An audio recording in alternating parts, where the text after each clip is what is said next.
책을 읽는 당신이 별처럼 빛나길. 책방 별곡. 안녕하세요, 책별님들. 오늘 제가 여러분들께 읽어드릴 책은 잘될 운명으로 가는 운의 알고리즘. 지은이 현존 정회도. 출판사 소울 소사이어티입니다. 그럼 시작할게요. 제1장. 무엇이 운을 만드는가? 운명을 받아들이는 4가지 태도. 이게 다 엄마 때문이야. 부끄럽지만 내가 중학생 때부터 20대 초반까지 입버릇처럼 하던 말이다. 그 시기에 나는 아토피 피부염 때문에 내 인생을 마음대로 살지 못해 세상을 향해 원망의 마음을 품었다. 주변에 그런 마음을 구체적으로 드러내고 탓할 만한 대상을 어머니로 삼고 어머니 탓을 했던 것이다. 지금 생각하면 정말 어리석었다. 아직도 어머니에게 죄송한 마음이 사무친다. 아이를 낳아 키우면서 과거의 내가 어머니께 했던 행동을 더 후회하게 된 계기가 있다. 첫째 아이 100일 무렵에 내가 아이의 손톱을 잘라주다가 아주 살짝 살을 찝어서 피가 조금 났다. 아이는 울지 않았지만 그날 밤 나는 한숨도 못 잤다. 처음에는 아이 손톱 하나 제대로 못 자른 나 자신을 자책했고 혹시라도 염증이 생기면 어떡하나 걱정도 되었다. 생각은 꼬리를 물고 어머니의 마음을 헤아리게 되는 데까지 나아갔다. 자식의 작은 상처에도 이렇게 걱정이 되고 잠을 못 이룰 정도인데 온몸이 상처투성이가 되어 매일 밤 괴로워하던 나를 바라보았던 어머니의 마음은 얼마나 아프고 힘드셨을까 싶었다. 인류의 언어에는 과거, 현재, 미래의 시계가 존재하고 언어는 사고를 지배하기 때문에 우리는 세상을 바라볼 때 순차적인 관점으로 바라본다. 하지만 이 셋은 분리된 시간이 아니고 서로 연결되어 있고 상호작용한다. 즉, 현재의 관점의 변화가 과거와 미래를 변화시킬 수도 있다. 아버지를 한평생 원망하던 사람이 있었다. 어느 날 그가 아버지의 속사정을 듣고 오해가 풀려서 과거의 아버지를 용서하고 함께 잘 지내는 것을 본 적이 있다. 현재의 사건이 과거와 미래에 영향을 준 것이다. 나는 상담을 하면서 어쩔 수 없는 현재와 지나간 과거를 원망하면서 사는 사람들을 많이 보았다. 아빠 때문에 내 인생이 이렇게 된 거예요. 남편이 이제 제발 정신 좀 차렸으면 좋겠어요. 지긋지긋해요. 나이를 먹어가면서 주름이 생기는 것, 아빠가 과거에 나한테 잘못한 것, 남편이 정신 차리는 것, 이런 것들은 내 마음대로 바꾸기 어려운 것들이다. 나이가 들면서 주름이 생기는 걸 어떻게 막을 수 있을까? 50대가 20대처럼 되고 싶어 한다면 어리석은 것이다. 어리석음의 관점이 세팅되면 운의 알고리즘은 그 상태로 계속 고여있게 된다. 새로운 운을 보내주지 않는 것이다. 내가 상담을 하면서 사람들이 세상을 바라보는 관점을 정리한 결과 다음의 4가지로 분류할 수 있었다. 1. 바꿀 수 없는 것을 바꾸려고 함. 이것을 어리석음이라 한다. 2. 바꿀 수 있는 것을 바꾸지 않음. 이것을 나태함이라고 한다. 3. 바꿀 수 없는 것을 받아들임. 이것을 평온함이라 한다. 4. 바꿀 수 있는 것을 바꾸려고 함. 이것을 용기라 한다. 그리고 바꿀 수 있는 것인지 바꿀 수 없는 것인지 구별하는 것을 지혜라 한다. 우리가 가장 많이 범하는 어리석음 중 하나가 부모를 원망하는 것이다. 부모도 나를 선택하고 싶어서 선택한 것이 아니다. 우주의 법칙에 따라 서로가 이번 생에 인연이 된 것이다.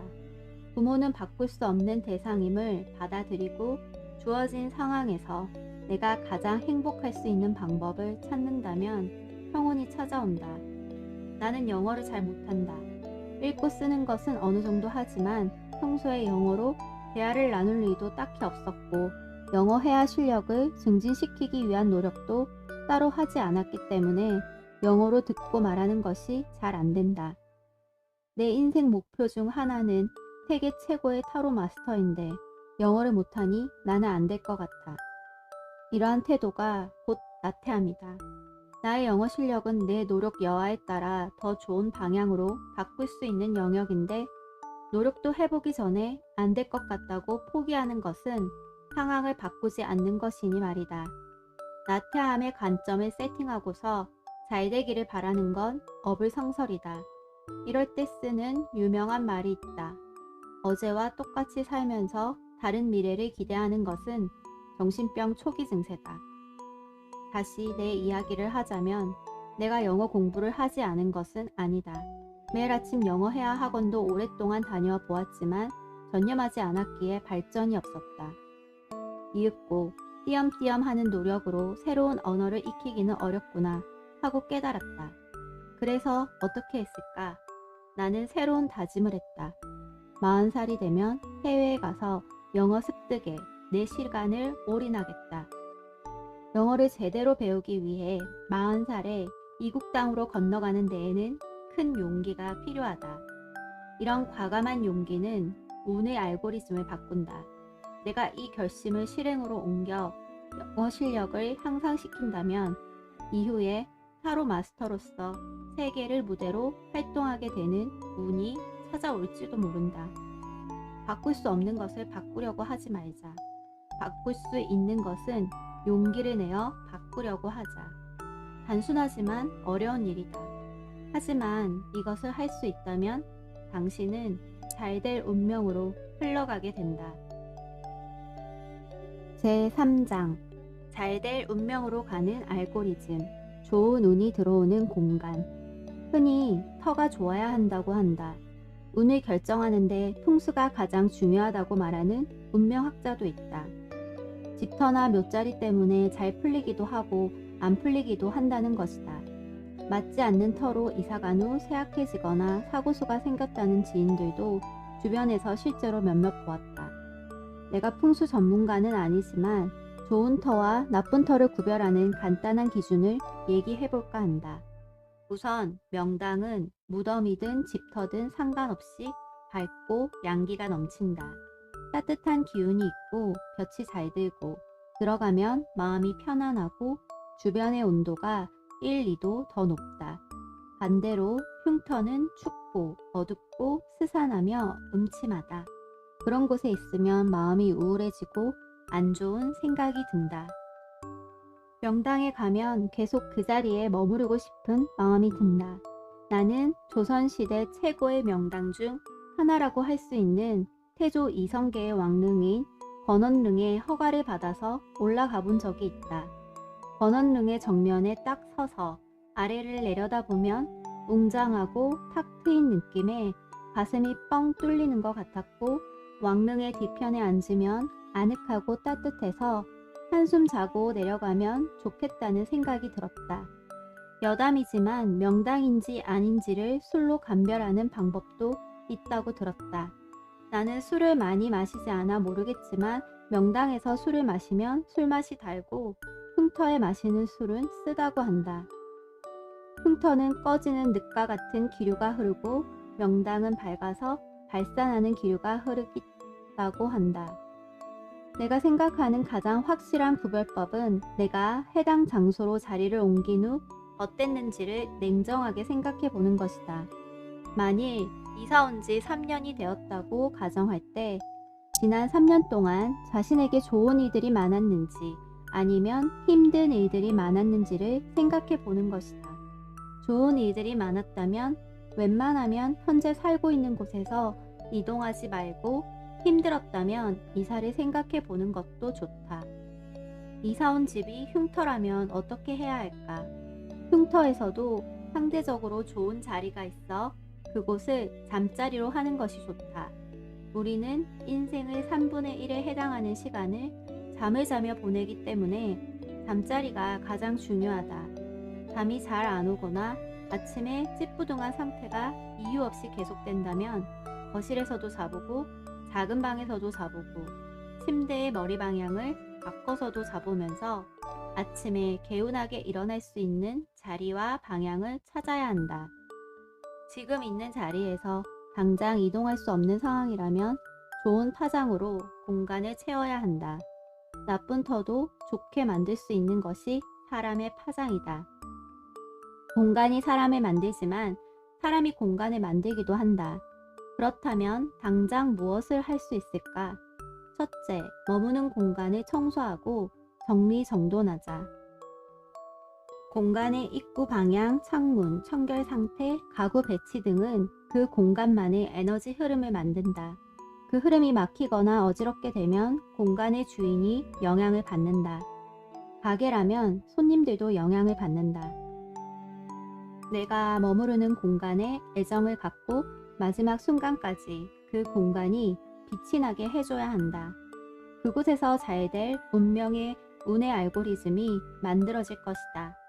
둘째, 바른 자세와 몸가짐을 하자. 바른 자세일 때 운이 나라는 공간에 바르게 들어온다.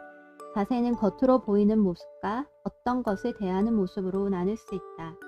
잘 되는 가게의 주인이나 직원들이 유니폼을 단정하게 입고 반갑고 힘차게 인사하는 모습을 상상해 보면 감이 올 것이다. 셋째, 웃는 얼굴로 밝게 말하자. 얼굴은 나라는 공간으로 들어가는 문이라고 볼 수 있다. 웃는 얼굴은 문을 활짝 열어놓는 것이고 밝게 말하는 것은 환하게 입구를 밝혀놓는 것이다. 잘 되는 식당에 가면 문을 여는 순간 직원들이 합창하듯 어서오세요 하고 외친다. 문을 닫고 나갈 때도 손님과 눈을 마주치며 감사합니다. 또 오세요 라고 외친다. 이런 식당에서는 업셀링이 자연스럽게 이어진다. 삶이 힘들고 지치더라도 긍정의 말을 하려고 노력해야 한다. 긍정의 말을 하면 표정도 자연스럽게 밝아진다. 내가 머무는 공간과 나라는 공간에 운이 들어올 수 있는지 천천히 둘러보자. 애정을 가지고 자신의 공간을 정리하고 맑고 밝게 만들어보자. 운이 들어오는 공간이 만들어진다. 제4장 안 될 운명을 멈추는 알고리즘. 인연을 함부로 맺지 마라. 인생의 밑바닥에서 만나는 사람이 좋은 사람일 리 없다. 에너지가 좋은 사람들은 또 다른 에너지 좋은 사람들을 만나려 하기 때문이다. 그래서 상황이 좋지 않을 때는 함부로 인연을 맺기보다 스스로를 추스르면서 내면의 힘을 회복하는 데 집중해야 한다. 잘 될 운명으로 가는데 귀인이 중요한 만큼 안 될 운명으로 가는데 악연이 큰 역할을 한다. 악연 또한 인연이어서 우리를 상대방의 파장으로 끌어당긴다. 처음엔 좋은 인연이었는데 서로의 기대치가 달라서 악연이 되는 경우가 많다. 참으로 불운한 일이다. 반대로 애초에 악연으로 예상되는 인연이라면 무조건 피하는 것이 좋다. 내가 아무리 바르게 살아도 악연이 생길 수 있다.